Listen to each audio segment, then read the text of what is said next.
음악과 클래식 수다가 있는 시간 한밭 FM 클래식 한 잔의 플루티스트 신재현입니다. 비올리스트 유명진입니다. 안녕하세요. 오늘의 클래식 한 잔의 첫 곡은 로열 심포니 오케스트라의 앨범 차이콥스키 컴플릿 발레에 수록된 호두까기 인형 중 갈대피리의 춤이었습니다. 여러분 많이 듣던 노래이실 것 같아서 저희가 산뜻하게 또 처음에 한번 틀어봤습니다. 지난주부터 우리 클래식 한잔 스튜디오에 사람이 계속 바글바글 하는데요. 예로부터 사람이 많으면 자기소개를 해야 되는 게 법도죠. 그래서 또 이번에 이쪽부터 자기소개 한번 하면서 우리 시작해 보도록 하겠습니다. 누구신가요? 안녕하세요. 저는 클라리네티스트 박도현입니다. 안녕하세요. 오보이스트 박현민입니다. 안녕하세요. 플루티스트 김소연입니다. 안녕하세요. 퍼커셔니스트 김용감입니다. 네, 우리 지난번에 그 예비 예술인 지원 사업으로 지금 인턴십을 하고 있는 학교 충남대학교와 여러 그 협업 단체 안에서 인턴십을 하고 있는 청년들이 계속해서 오고 있는데 오늘은 지금 곡마다 그러니까 지난번에 훈백 팀이 왔었고요. 그래서 지금 사실 겹치는 사람들이 조금 있는데 오늘은 생상스 팀이에요. 그래서 생상스에 대해서 이제 조금 이따가 얘기를 하겠지만 목관 3개, 그쵸? 예. 플룻, 오보, 클라, 그리고 피아노가 있는 그 퀄텟이고요. 저쪽 끝에 지금 퍼커셔니스트는 볼레로도 해요. 이 젊은이들이. 퍼커션을 위해서. 그렇죠. 그거가 굉장히 컸죠. 그래서 그 볼레로를 위한 또 그 곡 멤버가 있는데 그 안에서 일단은 깍두기도 아니고 어쨌든 한 분 오셨습니다. 네, 그렇게 해서 우리 오늘 또 즐거운 시간 한번 마련해 보도록 할게요. 일단은 이제 인턴십이 한 중반으로 들어선 것 같아요. 제가 알기에 어떻게 지내고 있어요? 우리 자세한 아침 루틴부터 시작해서 쭉 얘기해도 좋고 우리 오보이스트 박현민 씨가 한번 얘기해 볼까요? 저희 인턴십 지금 저희가 아침에 이게 출근을 해서 개인 연습을 하고 이제 오후부터는 이제 배정된 그 실내악 연습도 같이 하면서 함께 좀 더 좋은 음악을 이제 표현할 수 있게 세부적인 연습을 하고 있습니다. 예. 또 특강들도 좀 많이 들어가 있죠, 그렇죠? 예, 지휘나 매일은 아니지만 예. 맞아요. 그런 것들이 이제 지금 인턴십이 기본적으로 이 예술인들이 대학을 졸업하면서 사회로 들어갈 때 어떤 그런 뭐랄까 마치 요새 누리 과정이라고 유치원에서 초등학교 올라갈 때 애들이 갑자기 학력의 어떤 학력이라기보다 그 공부의 어려움이 너무 높아지지 않게 약간 이렇게 비스듬하게 만든 그런 과정처럼 아마 지금 예술인들도 사회로 갑자기 내동댕이 쳐진다 이런 느낌을 좀 덜게 하고 싶어서 특히 음악은 음악끼리 그쵸? 우리가 갑자기 편의점 알바하고 싶은 건 아니잖아요. 그렇죠. 예술인들이. 그러니까 그런 부분에서 이제 교육을 조금 시키는 어떤 그런 나라의 좋은 지원입니다. 네. 올해 시작해서 아직 이제 많이들 안 하고 서울권에 있는 학교 몇 개 이렇게 학교가 몇 개 없어요. 그렇죠? 사실 그래서 충남대학교에서 굉장히 좋은 기회를 잡아서 학생들을 좋은 어떤 그런 교육의 장을 만들어 주신 것 같아요. 우리 이 인턴십에 대해서 한 분 더 우리 김소연 씨 한번 다시 얘기를 한번 해볼까요? 네. 어때요? 그냥 간단하게 이런 거를 생각하고 왔었는데 요게 달랐다? 이런 간단하게?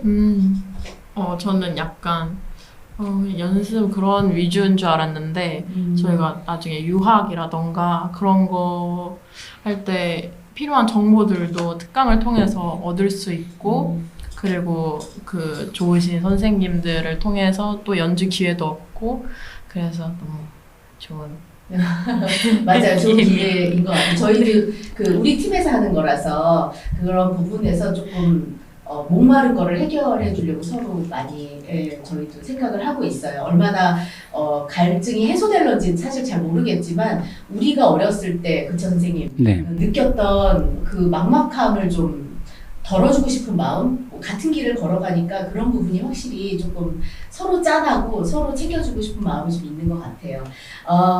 인턴십이 잘 되고 있다니까 그 관계자로서 굉장히 뿌듯한 마음입니다. 선생님은 그 진행하시는 입장에서 어때요? 지금 인턴십이? 지금 연습실에서 물이 새고 있어가지고 지금 계속 지금 그 생각뿐이에요. 지금 빨리 거기를 어떻게 해야 될까. 천장이 저희 근황입니다. 지금 네. 천장에 물이 새고 있어요. 곧 지원 사업이 공간 지원 사업이 뜨는데 네, 맞아요. 제발 우리가 슬프네요. 갑자기 저는 잊어버리고 있었는데 그것 때문에 근데 사실은 우리가 우리 선생님하고 저는 대전 심포니 오케스트라 협동조합에 소속되어 있는 예술가들인데 이게 개인 사업 아니 법인 사업자죠 우리가. 그걸 낸 다음부터 사실은 모르던 세상을 들어간 느낌이에요. 마치 왜 영화 속에서 이렇게 뭐 나디아 연대기 이런 데서 장롱 들어가면 다른 세상 약간 그런 식으로 우리는 그냥 모여서 예술가끼리 즐겁게 으쌰으쌰 하려니 했는데 정말 실제로 그게 그래서 괴리감이 커가지고 우리를 탈퇴하신 분들도 있어요. 어려워서 마음이 너무 어려워서. 근데 우리 남은 사람들은 그 넘어간 그 이면에 아까 우리 대출 얘기한 거 들었죠? 그런 거 공간에 대한 여러 가지 공사들 이런 것들을 하나하나 배우면서 어찌 보면 되게 뜬구름처럼 아니면 막 예술가 같은 그런 예술가들은 사실 그런 실질적인 거 잘 모를 수도 물론 아는 분도 많지만 근데 저 입장에서는 완전 모르던 세계를 많이 배우면서 어렵지만 좋은 기회가 되는 것 같아서 여러분들한테도 아마 올 일일 것 같아요. 요새는 그 오케스트라 안에서 노조도 많이 생기고 하니까 사실은 어떤 상황에 우리가 내몰릴지는 사실 잘 모르는 것들이죠 우리가. 더 많이 생겼으면 좋겠어요. 그런 단체들이 예전에랑 정말 많이 바뀌었잖아요. 저희가 어렸을 때랑 선생님이랑 저랑 이제 비슷한 시대니까. 고마워요.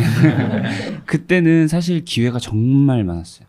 그러니까 우리가 선택할 수 있었고 뭐 예를 들어서 학교를 다니면서도 여기 충남대학교 같은 경우는 인근에 오케스트라가 많이 있잖아요. 맞아요. 그래서 조금 열심히 하는 학생들 같은 경우는 심지어 교향악 축제 같은 때는 선택해서 갈 수 있고 그런 정도였어요. 그러니까 물론 이제 열심히 하는 학생들한테는 이제 기회가 많이 주어지는 거죠. 근데 요즘은 보니까 학생한테까지 기회가 안 가는 경우가 많아요.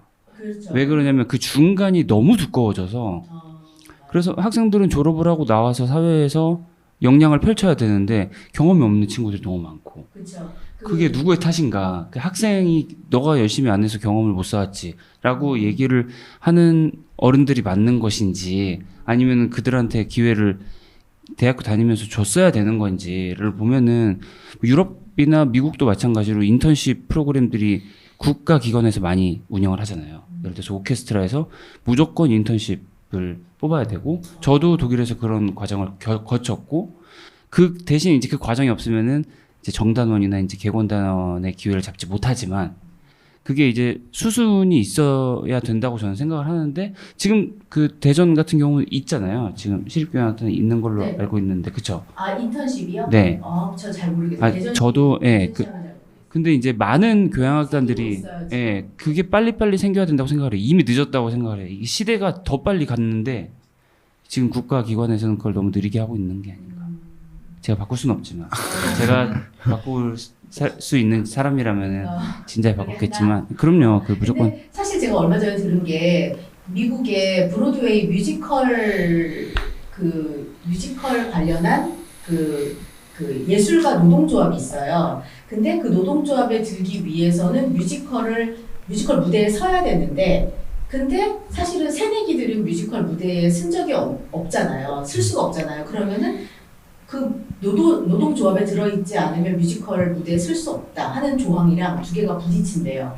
그래가지고 그거를 아마 방법이 있을 거예요. 분명히. 어떤 방법을 통해서 그들이 잠깐 쓰게 하고 그거를 통해서 노조에 들어가고 노조에 들어간 사람들만이 그 안에서 서로의 권리와 책임을 다하면서 이 연주들을 하게 하는, 그래서 선생님 말씀하신 그 어떤 길이라는 게 바로 그런 것 같아요. 조금 예술가들이 분명하게 볼 수 있는, 딱 나오면 와 어쩌지 하는 어떤 그런 상황이 아니라, 그래서 우리나라도 좀 그런 쪽으로 지금 많이 변해가고, 이 인턴십 이 지원 사업도 사실은 예비 예술인 지원 사업도 그런 범주에서 시작이 되는 게 아닌가. 저는 사실은 굉장히 그래서 고무적이에요. 좋아하고. 저도 네. 자랑스럽습니다. 이런 게 있다는 게. 우리가 하고 있다는 게. 맞아요. 근데 어떻게 도움을 주려고 저희가 최선을 다하고 있지만 저희도 고민을 더 많이 해서 어떤 게 진짜 도움이 되는 건지를 네. 좀 생각 많이 해봐야 될 것 예, 같아요. 시도니까 네. 아마 여러분도 또 나중에 피드백을 잘 해주면 우리한테도 도움이 되고, 그 재단이나 여러 국가 기관에서 도움이, 여러분의 피드백이 되게 나중에 아마 분명히 피드백을 받을 거예요. 그때 솔직 담백하고 깊이 있는 생각으로 좀 해주면 아마 내년에 이거를 받을 후배들은 더 좋은 어떤 상황에 처할 것이고, 그 이후가, 그래서 오늘이 좀 어렵다고 우리가 대강 살면 안 될 것 같아요. 그렇죠? 네. 네, 우리 오늘은 아까 말씀드린 대로 생상스 팀을 데려왔습니다. 그렇죠? 왜 생상스 팀이냐? 오늘 처음 들으시는 분들은 이제 궁금하실 텐데, 이 아까 말씀드린 이 인턴십 과정 안에 연주를 해야 되는 그 의무가 있어요. 연주 꼭 해봐야 된다. 그래서 여러 가지 오케스트라 그 단원으로서의 연주도 있지만, 지금 얘기하고 싶은 곡은 7월 24일 아트브릿지에서 우리 이 청년들과 그 멘토들이 같이 연주할 그 실내악의 밤인 거죠. 네. 그야말로. 그래서 지난번에 훈멜 7중주 팀이 왔다 갔고요. 오늘은 생상, 아까 얘기한 대로 목관 3명하고 피아노 1명 해서 퀄텟이 되겠는데요. 우리 생상에 대해서 먼저 잠깐 설명 한번 들어볼까요? 우리 클라리네티스트 김도연 씨가 한번 먼저 얘기를 할까요? 네. 괜찮아요? 아니, 제가 그럼 생상에 대해서. 소연 씨가 다시 한번 먼저 시작해볼까요? 네, 제가 네. 생상의 작곡가에 대해서 소개 한번 해보겠습니다. 먼저 마이크 조금만 가까이. 네. 일단 생상은 파리에서 태어난 프랑스 출신의 후기 낭만주의 작곡가이고요. 절대음감을 갖고 태어났습니다. 근데 그는 2살 때부터 피아노를 치기 시작해서 작곡을 시작하였습니다. 2살 때부터. 만 나이라 생각해도 4살인데, 그쵸? 저 지금도 피아노 잘 못 치는데. 절대음감이라니 놀라운 그 테마이긴 하지만, 그쵸? 그것도 사실 쉬운.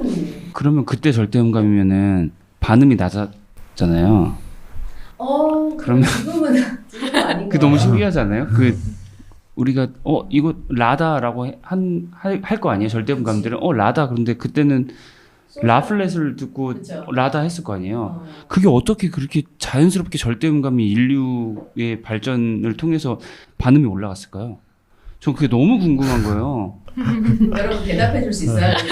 호기심 전문에게? 처음 알았어요. 그러니까 신기하죠. 그러니까 왜 그러냐면 절대음감이라고 하는 거는 그 특정 음을 들었을 때 개 이름을 아는 건데, 아닌가요? 그냥 이게 무슨 음이다라는 것만 아는 건가?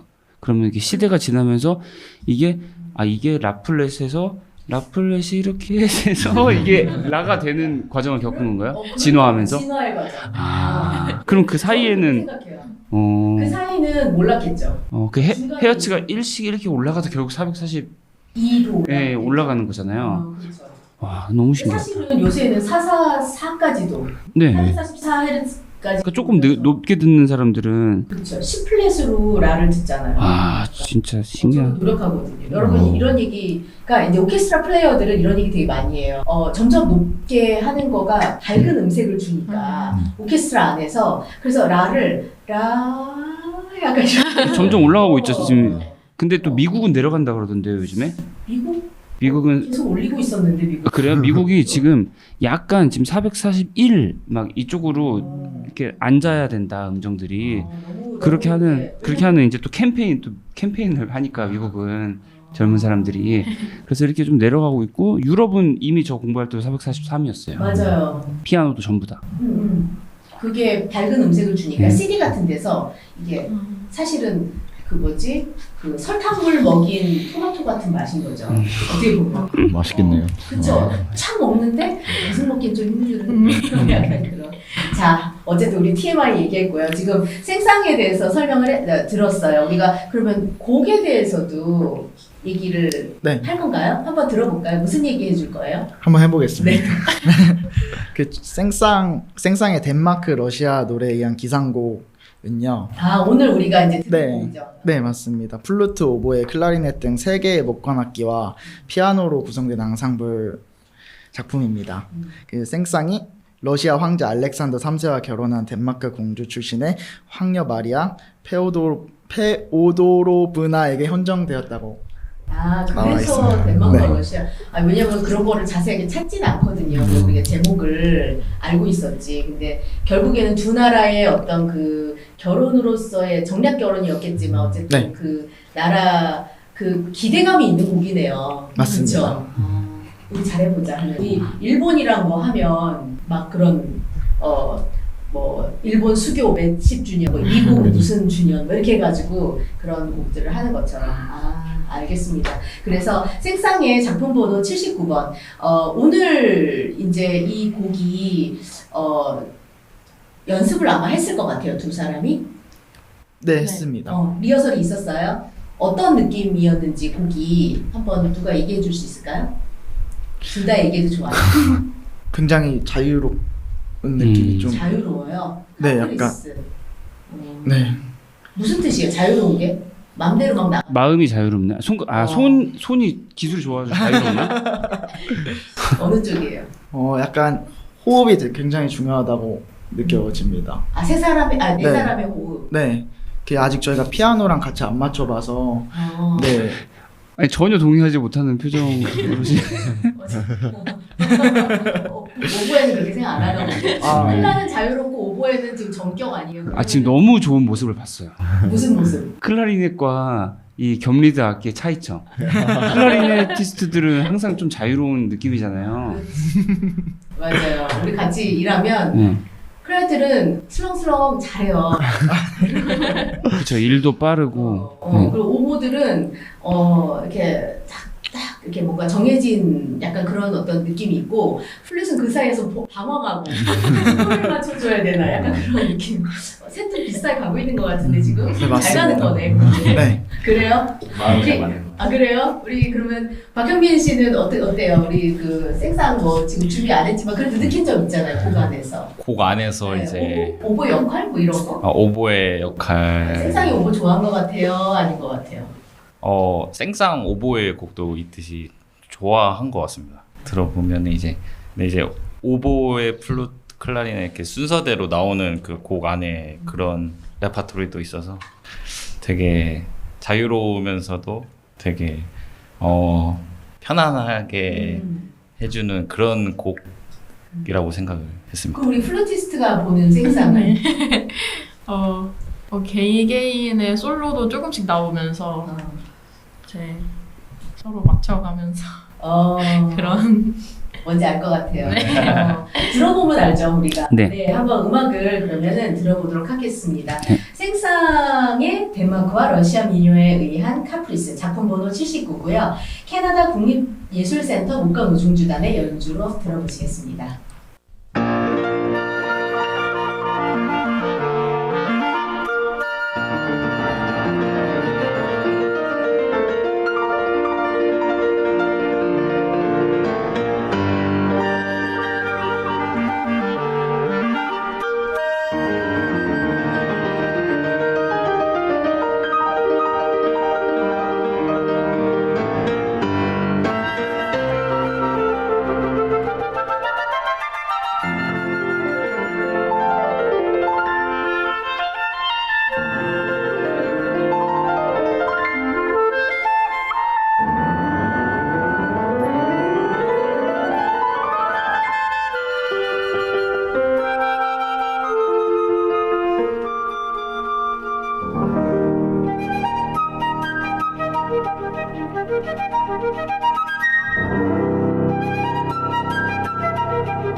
네. 생상스의 덴마크와 러시아 민요에 의한 카프리스 작품 번호 79 캐나다 국립예술센터 목관 오중주단의 연주로 들었습니다. 저 이 연주팀 캐나다 국립예술센터 목관 오중주 사실 처음 들어본 팀이거든요.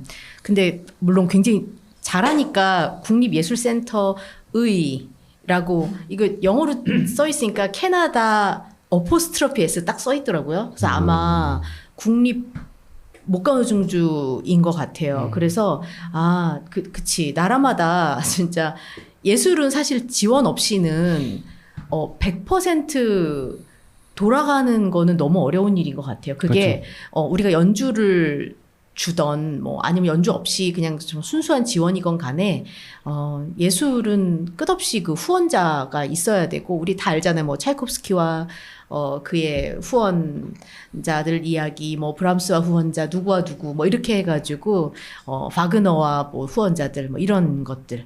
그래서 계속해서 지원 사업들은 예술을 위해서 계속 되어야 하는데 하지만 그 지원 사업 안에서 예술가들이 얼마나 퀄리티 있게 그 지원 을 해주는 그 공공기관과 그 관객들을 만족시키느냐 이게 굉장히 중요한 것 같아요. 우리가 요 생상스 아까도 얘기했듯이 7월 24일 저녁 아트브리지에서 이제 실내악의 밤으로 연주할 예정인데요. 그 연주 팀원들, 대전의 젊은 음악가들과 이야기를 나누고 있습니다. 세 번째 곡에 대해서 실내악의 밤에서는 마지막 피날레죠.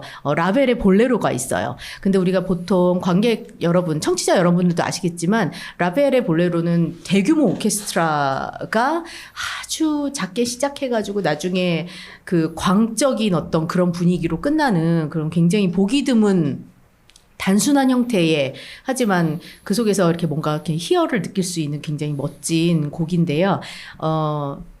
여전히 연주자는 10명 안팎이잖아요, 지금. 그쵸? 네. 10명이죠, 우리. 예.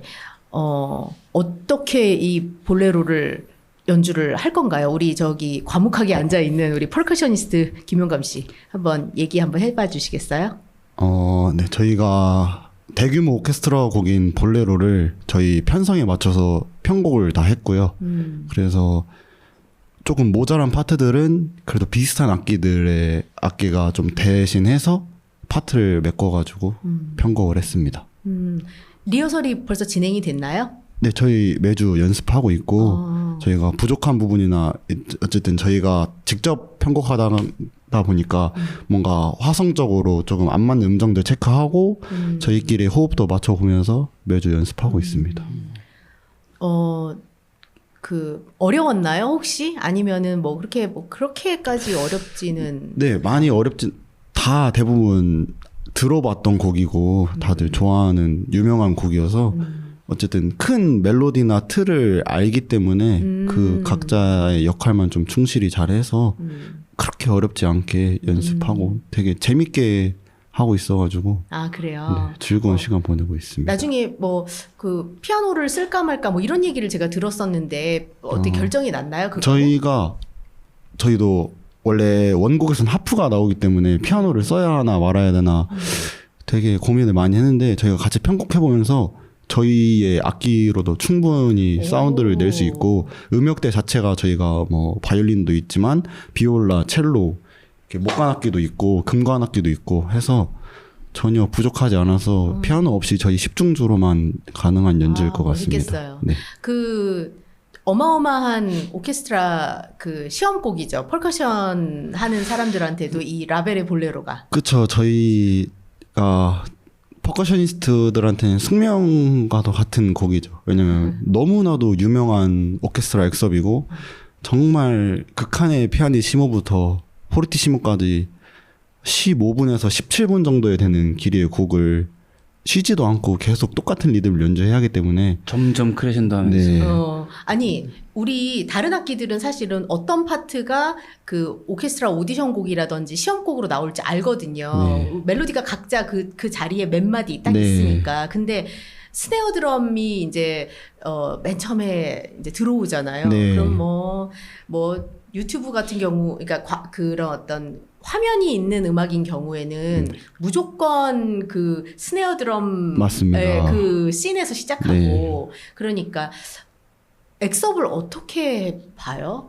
그 리듬을 몇 이제- 마디 정도 이렇게 쭉 계속 네. 연속해서 하는 네. 거예요? 처음에 일단 어쨌든 가장 중요한 게 피아니시모에서의 테크닉이라고 생각을 해서 어쨌든 그 안에서 명확한 소리를 내줘야 오케스트라 전체가 듣고 이 스네어 리듬을 따라오기 때문에 어쨌든 그런 피아노 테크닉을 많이 보는 것 같습니다. 그럼 이번에 그러면은 그 김용감 씨가 앞에 나와서 하나요? 아니면은 아니요, 그 앞에 나오기는 조금 부담스럽고.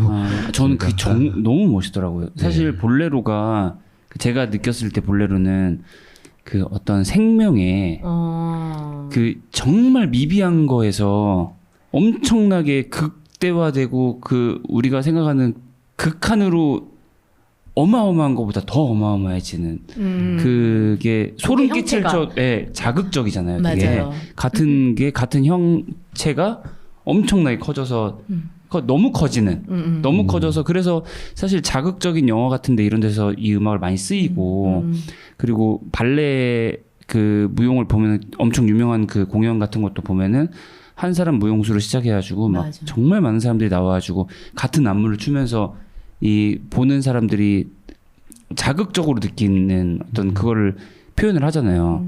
근데 사실 이 멜로디에 심취해 있다 보면 듣는 사람이 와 음악이 너무 아름답다 하다 끝날 수가 있거든요.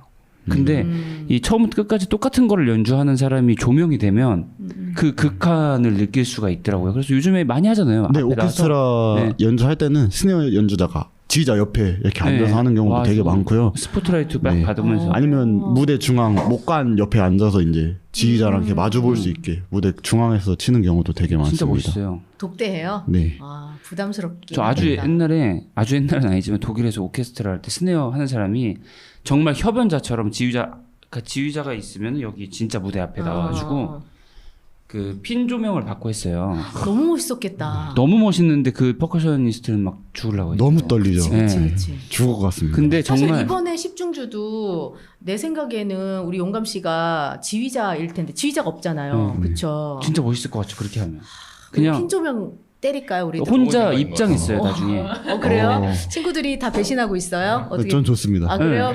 그런 스릴을 즐기는 편이기 때문에. 아, 그럼. 그 입장을 아예 따로 했어요. 퍼커셔니스트가. 그러니까 오케스트라 입장하고 지휘자 나온 다음에 그다음 솔리스트. 퍼커셔니스트가 이거 들고 나와가지고 했어요. 사실 퍼커션 파트에서는 제일 대빵이 팀파니스트잖아요. 네. 근데 그리고 그 밑에 이제 단원이라든지 뭐 이런 네. 사람들이 스네어랑 뭐 베이스 드럼 이런 것들을 나눠 하는 어떤 그런 건데 정말 유일하게 그 조명받을 수 있는. 저 궁금한 거 하나만 물어봐도 돼요. 네. 퍼커셔니스트한테. 그럼요. 아니야 분명히 곤란한 질문인데. 아니 진짜 궁금해서 그왜 허락받아요? 이 볼레로 하면 처음에 스네어가 되게 정교한 리듬으로 아주 작게 쳐야 되잖아요. 네. 근데 이걸로 안 치고 네. 나무젓가락으로 친다든지 네. 손가락으로 친다든지 이렇게 하잖아요. 네. 그거에 대해서 어떻게 생각해요?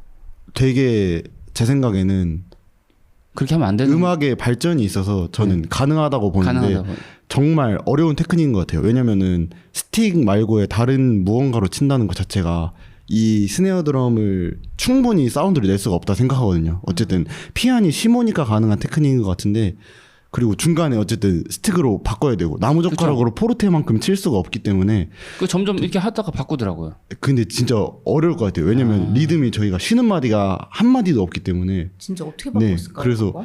그래서 사실 포르테로 가면은 더블링으로 옆에서 같이 칩니다. 리듬 똑같은 리듬을 스네어 연주자 2명이 앉아서 치는데 처음에 시작할 때는 혼자 이렇게 쳐야 되죠. 그러면 처음에 시작할 때 약간 그 이걸로 안 치고 네. 손가락으로 치거나 젓가락으로 치면 피아니시모에 용이하잖아요. 네. 훨씬 용이할 거 아니에요. 비교 안 될 정도로. 네. 그러면은 그 피아니시모를 아주 강하게 요구하는 지휘자가 네. 아 그렇게 하지 마요. 손가락으로 치시라고. 네. 근데 사운드적으로는 좋을 수도 있잖아요. 그게 네, 작은 그렇죠. 소리가. 네, 네. 그러면은 굳이 우리가 평생을 배웠던 이게 아니고 그냥 손가락으로 이렇게 해도 된다고 생각하세요? 저는 조금 아닌 것 같아요. 좀 아닌 것 같아요. 아 이거 궁금했어요. 왜냐면은 네. 이 스네어라는 악기에 제 악기 소리를 내야 되는데 그러니까. 그거는 뭐 그냥 틱틱하는 네 그런 일 뿐이구나. 되게 그러면은 이게 아니고 그 더 작은 이 젓가락이나 이런 걸로 치면 스네어 소리가 안 난다. 네 왜냐면 스네어도 이걸 쳐서 이 북으로 완전 울려줘야 이제 스네어 소리가 나는 건데 저그 차르르 네 소리가 나요. 울려서 밑에 이제 케이블 스네어든 뭐 이렇게 많은 도구가 있는데 그것까지 울려줘야 그 진짜 스네어 소리라고 생각을 해서 제일 작은 그 피아니시모에서도 그 소리가 울려요. 네 정말 작게 치면은 그리고 스네어가 생각보다 정교하게 만들어져서 되게 약하게 쳐도 정말 명확한 소리가 날 수 있게. 그럼 근데 이제 진짜 이렇게 소리 얘기해. 커요. 그렇죠. 그래서 이거를 근데 지휘자들은 훌륭하신 지휘자들께서는 모르겠지만 어쨌든 무조건 작은 소리 더 작게 그리고 아니면 현악기한테 더 크게 막 얘기하잖아요. 근데 이제 이 어디까지 가능한 건지. 근데 작은 소리만을 원하는 지휘자 분명히 있을 거예요. 나중에 만날 거예요. 더 작게 치라고. 그러면서 뭐 예를 들어서 뭐 베토벤 모차르트 하면은 막 나무 갖고 와서 뒷발 치라고 막 하잖아요. 그러니까 그런 거에 집착하는 사람들이 이런 사운드의 볼륨만 가지고 얘기를 했을 때 우리는 스네어로 제대로 된 소리를 내야 되는데 아무리 피아니시모여도 하지만 그 지휘자는 아니 다 필요 없으니까 더 작게 치라고. 정체성을 그런 사람 있잖아요. 지휘자들 만나면. 정체성을 무시하는 거죠. 어떻게 네. 보면. 막 클라리넷한테 막 비브라토 하라고 뭐 이런 사람도 봤거든요 저는. 진짜요? 네 봤어요. 그러니까 근데 실제로 하는 사람도 많고 요즘에. 네, 그래요. 네, 그러니까 그런 사람을 만나면 어떻게 대처를 해야 되나. 저 사람은 이렇게 손가락으로 친다. 근데 이런 영상도 사실은 굉장히 유명한 오케스트라에서 많으니까. 그럼 이제 그걸 보고 처음은 제 생각에는 굉장히 혁신적이고 개혁적일 수도 있을 텐데 그 팀 이후로부터는 다 카피기 때문에 그렇죠. 처음에는 굉장히 좋은 아이디어였으나 그게 반복되면 제가 보기에는 이거는 갑자기 좀 격이 떨어지는 약간 그렇게 갈 것 같아요. 그리고 그 첫 번째 했던 사람들도 이게 하면서 그 고민했어야 됐었고 우리가 이거 미칠 영향에 대해서 진짜 한평생 그거를 위해서 갈아왔는데 자기 실력을 어느 날 손가락으로 쳐라 이런 어떤 그런 거는 사실은 어떻게 보면 그쵸 플룻이 바로크 소리 안 난다고 갑자기 리코더 부세요 뭐 이러는 거랑 그러면은 뭐 할 수는 있겠지만 굉장히 모욕적일 것 같은 생각도 좀 들긴 해요. 뭐 그거는 이제 또 궁금했어요. 네, 어때, 좋은 이걸 보고 되게 어떻게 좋은 생각했는지. 생각이었던 것 같아. 좋은 아이디어였던 것 같아. 이 질문 자체가 우리가 이 젊은 예술가들 모시고 계속해서 다음 주도 연달아 이제 다음 주는 맨델스존 8중주 팀이 옵니다. 그래서 또 굉장히 풍성한 이야기 나눌 수 있을 것 같고요. 오늘은 이 라벨의 볼레로 지금 얘기만 해가지고 여러분이 그 청취자 여러분께서 굉장히 궁금하시고 어떤 소리일까? 그러니까 궁금하신 10중주 소리가 궁금하신 분들은 이제 7월 24일 날 아트브릿지 오시면 되고요. 우리는 당연히 10중주 곡은 존재하지 않아요. 그거는 굉장히 오리지널하게 우리 예술가들이 만든 거기 때문에 젊은 예술가들이. 그래서 오늘은 정명훈의 지휘로 라디오 프랑스 필하모닉 오케스트라의 연주의 라벨의 볼레로를 들어보도록 하면서 클래식 한 잔 마무리하겠습니다. 이 클래식 한 잔은 브레인스의 바이올리니스트 한혜진, 조아현, 진행스의 비올리스트 이명진과 플루티스트 심재현이 만들어 나갑니다. 클래식 음악과 함께 좋은 하루 되세요. 감사합니다. 감사합니다. 감사합니다.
네.